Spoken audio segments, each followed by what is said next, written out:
Shalom teman-teman, perkenalkan nama saya Tirsaim Sabuna. Saya adalah mahasiswa dari Institut Agama Kristen Negeri Kupang dengan NIM 10120210004, Prodi Pendidikan Agama Kristen kelas B semester 2. Teman-teman, di video kali ini saya akan menjelaskan tentang mengapa Pancasila merupakan sistem filsafat, yang dalamnya akan dibahas beberapa poin, yaitu yang pertama tentang menelusuri konsep dan urgensi Pancasila sebagai sistem filsafat yang terdiri dari satu, konsep Pancasila sebagai sistem filsafat. Yang kedua tentang urgensi Pancasila sebagai sistem filsafat. Poin yang kedua tentang menanya alasan diperlukannya kajian Pancasila sebagai sistem filsafat.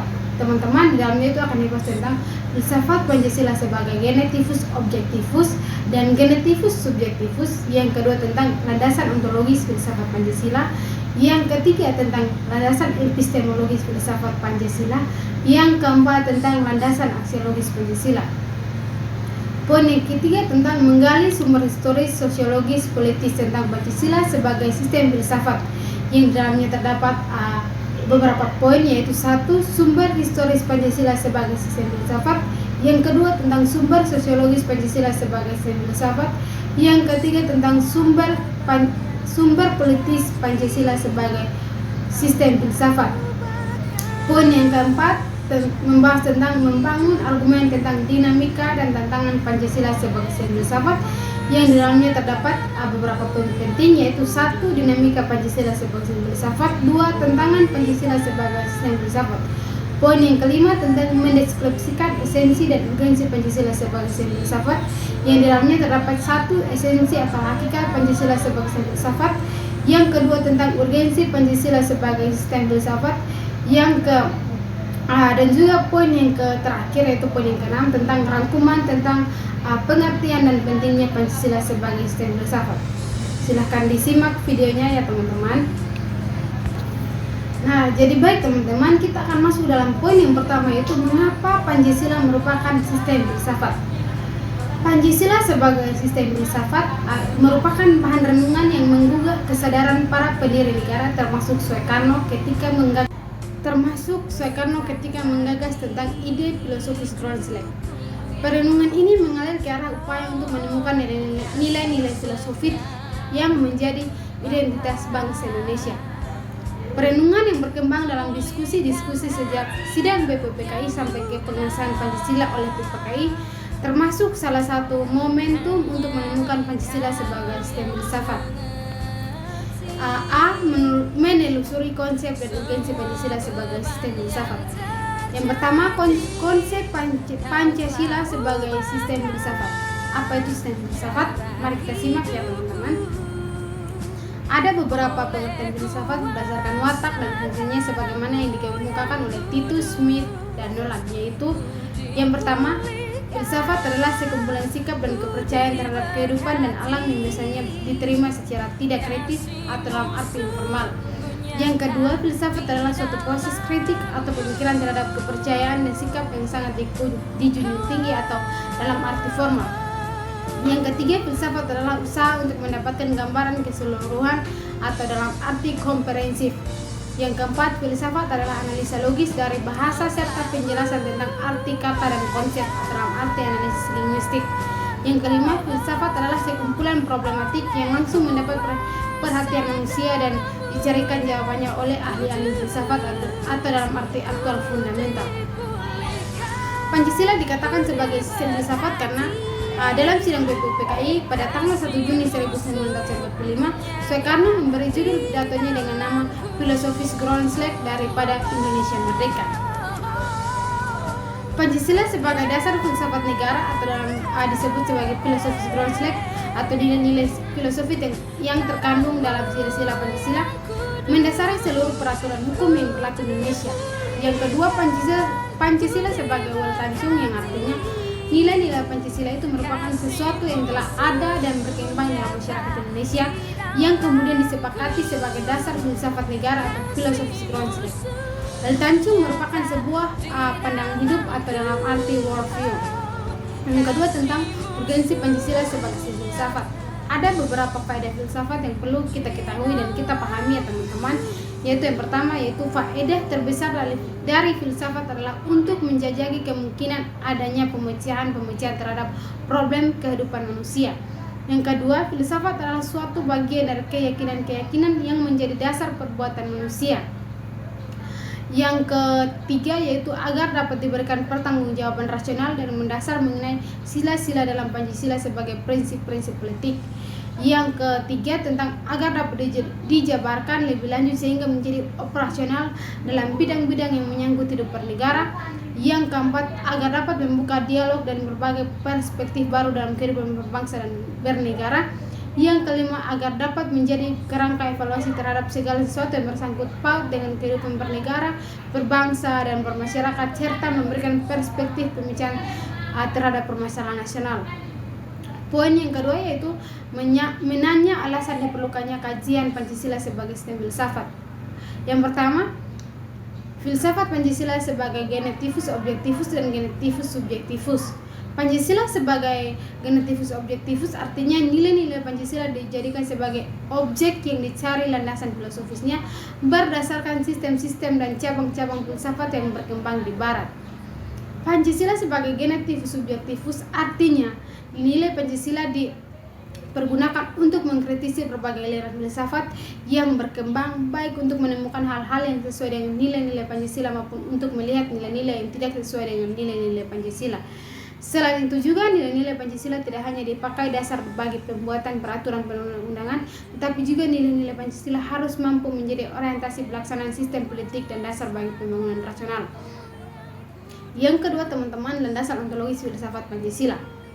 Pancasila sebagai genetivus subjektivus memerlukan landasan pijak filosofis yang kuat yang mencakup 3 dimensi, yaitu landasan ontologis, landasan epistemologis, dan landasan aksiologis. Ontologi membahas tentang hakikat yang paling dalam dari sesuatu yang ada. Artinya, unsur yang paling umum dan bersifat abstrak disebut juga dengan istilah substansi. Inti persoalan ontologi adalah menganalisis tentang substansi. Yang landasan ontologis adalah artinya Pancasila sebagai sebuah pemikiran filosofis atas hakikat dan rasion dari atau sila-sila Pancasila sebagai dasar filosofis negara Indonesia. Yang ketiga, landasan epistemologis filsafat Pancasila. Epistemologi adalah cabang filsafat pengetahuan yang membahas tentang sifat, dasar pengetahuan, kemungkinan, lingkup, dan dasar umum pengetahuan. Epistemologis berkaitan dengan pengetahuan yang bersifat generis berhubungan dengan sesuatu yang paling sederhana dan paling mendasar. Landasan epistemologi artinya Pancasila atau nilai-nilai Pancasila digali dari pengalaman atau empiris bagi Indonesia, kemudian disintesiskan menjadi sebuah pandangan yang komprehensif tentang kehidupan bermasyarakat, berbangsa, dan bernegara.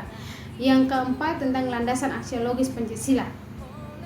Nah, teman-teman, istilah aksiologis terkait dengan masalah nilai atau value menegaskan bahwa nilai itu merupakan kualitas yang tidak real karena nilai itu tidak ada untuk dirinya sendiri. Ia membutuhkan pengembangan untuk berada. Landasan aksiologis Pancasila artinya nilai atau kualitas yang terkandung dalam sila-sila Pancasila. Poin yang ketiga, menggali sumber historis, sosiologis, politis tentang Pancasila sebagai filsafat, sebagai sistem filsafat. Yang pertama, sebagai sumber historis Pancasila sebagai sistem filsafat. Pada tanggal 12 Agustus 1928, Soekarno pernah menulis di Suluh Indonesia yang menyebutkan bahwa nasionalisme adalah yang membuat manusia menjadi perkakasnya Tuhan dan membuat manusia hidup dalam roh. Yang kedua, sumber sosiologis Pancasila sebagai sistem filsafat. Sumber sosiologis Pancasila sebagai sistem filsafat dapat diklasifikasikan ke dalam 2 kelompok. Kelompok yang pertama itu masyarakat awam yang memahami Pancasila sebagai sistem filsafat yang sudah dikenal masyarakat Indonesia dalam bentuk pandangan hidup atau way of life yang terdapat dalam agama, adat istiadat, dan budaya serta berbagai suku bangsa Indonesia. Kelompok yang kedua tentang masyarakat ilmiah akademis yang memahami Pancasila sebagai sistem filsafat dengan teori-teori yang bersifat akademis. Yang ketiga, sumber politis Pancasila sebagai sistem filsafat. Pada awalnya Pancasila merupakan konsensus politik yang kemudian berkembang menjadi sistem filsafat. Sumber politis Pancasila sebagai sistem filsafat dapat diklasifikasikan di dalam dua kelompok. Kelompok yang pertama meliputi wacana politis tentang Pancasila sebagai sistem filsafat pada sidang BPUPKI, sidang BPKI dan kuliah umum Soekarno antara tahun 1958 sampai 1959 tentang pembahasan sila-sila Pancasila secara filosofis. Kelompok yang kedua mencakup berbagai argumen politis tentang Pancasila sebagai sistem filsafat yang disuarakan kembali di era reformasi dalam pidato politik Habibie pada tanggal 1 Juni 2011. Poin yang keempat tentang membangun argumen tentang dinamika dan tantangan Pancasila sebagai sistem filsafat. Yang pertama, dinamika Pancasila sebagai sistem filsafat. Pancasila sebagai sistem filsafat mengalami dinamika sebagai berikut, yaitu pada era pemerintahan Soekarno. Pancasila sebagai sistem filsafat dikenal dengan istilah filosofis Kronslek. Gagasan tersebut merupakan perenungan filosofi Soekarno atas rencananya berdiri negara Indonesia merdeka. Yang kedua, tentang tantangan Pancasila sebagai sistem filsafat. Ada dua bentuk tentang terhadap Pancasila sebagai sistem filsafat muncul dalam bentuk-bentuk sebagai berikut. Yang pertama, kapitalisme, yaitu aliran yang meyakini bahwa kebebasan individual pemilik modal untuk mengembangkan usahanya dalam rangka meraih keuntungan sebesar-besarnya merupakan upaya untuk menyejahterakan masyarakat. Yang kedua, komunisme adalah sebuah paham yang muncul sebagai reaksi atas perkembangan kapitalisme sebagai produk masyarakat liberal. Komunisme merupakan aliran yang meyakini bahwa kepemilikan modal dikuasai oleh negara untuk kemakmuran rakyat secara merata. Nah teman-teman, kita akan masuk dalam poin yang kelima, yaitu mendeskripsikan esensi dan urgensi Pancasila sebagai sistem filsafat. Yang pertama, esensi hakikat Pancasila sebagai sistem filsafat. Hakikat atau esensi Pancasila sebagai sistem filsafat terletak pada hal-hal sebagai berikut. Yang pertama, hakikat sila ketuhanan terletak kepada keyakinan bangsa Indonesia bahwa Tuhan sebagai prinsip utama dalam kehidupan semua makhluk. Yang kedua, hakikat kemanusiaan adalah manusia monoduralis yang terdiri atas tiga monodualis, yaitu usunan kodrat jiwa dan raga, sifat kodrat makhluk hidup individu sosial, kedudukan kodrat makhluk pribadi yang otonom, dan makhluk Tuhan Noto Nagoro. Yang ketiga, hakikat sila persatuan terkait dengan semangat kebangsaan.